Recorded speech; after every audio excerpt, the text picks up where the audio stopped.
Hi, welcome to Ammus Yummy Kitchen. Now we will do a snacks recipe. Panjara Appam. Now we will snacks ready. Now, Panjara Appam ingredients. അതിനു വേണ്ടി ഞാൻ 1 cup പച്ചരി എടുത്തു വെച്ചിട്ടുണ്ട്. ഇത് ഞാൻ നന്നായിട്ട് 2-3 മണിക്കൂർ വെള്ളത്തിൽ കുതിർത്തി എടുത്ത് നന്നായി കഴുകി എടുത്തു വെച്ചതാണ്. 1/2 കപ്പ് ചോറ് വേണം. 1/2 കപ്പ് പഞ്ചസാരയും വേണം. ഒരു ഫ്ലേവറിന് വേണ്ടി ഞാൻ 1 ഏലക്കായ എടുത്തിട്ടുണ്ട്. 1/2 ടീസ്പൂണോളം ബേക്കിംഗ് സോഡ എടുത്തിട്ടുണ്ട്. അപ്പോൾ ഇത്ര ഇൻഗ്രീഡിയൻസ് വെച്ചിട്ട് എങ്ങനെ ഈ പഞ്ചാരപ്പം ചെയ്യാമെന്ന് നോക്കാം.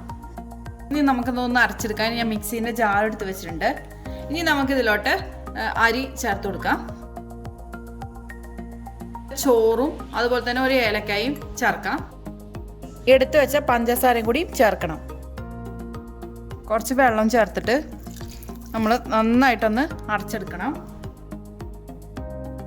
അപ്പോൾ ഈ മാവിനെ നന്നായിട്ട് ഞാൻ ഫൈനായിട്ട് അരച്ചെടുത്തിട്ടുണ്ട്. വേണ്ട നന്നായിട്ട് ഒന്ന് അരച്ചെടുത്തിട്ടുണ്ട്. ഇനി നമുക്ക് ഇതിലോട്ട് എടുത്തു വെച്ച ഈ ബേക്കിംഗ് സോഡ ചേർത്ത് കൊടുക്കാം. അതുപോലെ തന്നെ ഒരു പിഞ്ച് ഉപ്പ് ചേർക്കാം. എന്നിട്ട് ഇത് നന്നായിട്ടൊന്ന് മിക്സ് ചെയ്തിട്ട് ഒരു 2 മണിക്കൂറെങ്കിലും ഫെർമെൻറ്റ് ചെയ്യാനായിട്ട് വെക്കണം. അപ്പോഴാണ് ഈ മാവ് നന്നായിട്ടൊന്ന് സെറ്റായി കിട്ടുള്ളൂ.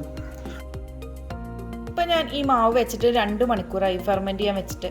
ഇനി നമുക്ക് ഈ മാവ് കൊണ്ട് നമുക്ക് എങ്ങനെ ഈ പഞ്ചാരപ്പം ചെയ്തെടുക്കാൻ നോക്കാം.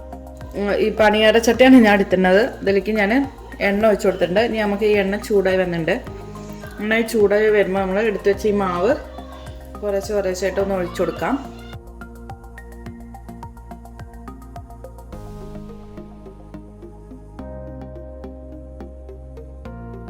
അപ്പം നമുക്ക് ഈ ഫസ്റ്റ് ബാച്ച് ആയിട്ടുണ്ട്. നമുക്കിത് ഇതിലേക്ക് മാറ്റാം.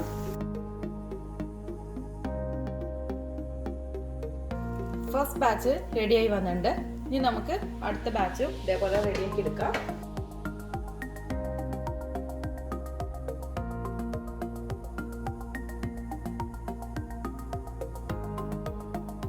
ഇപ്പം ഞാൻ ഈ സെക്കൻഡ് ബാച്ച് നന്നായിട്ട് എടുത്തു വെച്ചിട്ടുണ്ട്. അപ്പോൾ നമ്മളുടെ പഞ്ചാരപ്പം റെഡി ആയിട്ടുണ്ട്. അപ്പോൾ നിങ്ങൾക്ക് എൻ്റെ ഈ വീഡിയോ ഇഷ്ടപ്പെടുകയാണെങ്കിൽ തീർച്ചയായിട്ടും ഷെയറും ലൈക്കും കമൻറ്റൊന്നും ചെയ്യാൻ മറക്കരുത്. അതുപോലെ തന്നെ ആദ്യമായിട്ടാണ് എൻ്റെ വീഡിയോസ് കാണുന്നതെങ്കിൽ സബ്സ്ക്രൈബ് ചെയ്യാനും മറക്കരുത്. അപ്പോൾ അടുത്ത നല്ല വീഡിയോ ആയിട്ട് വരുന്നവരേക്കും bye. Thank you for watching Ammu's yummy kitchen.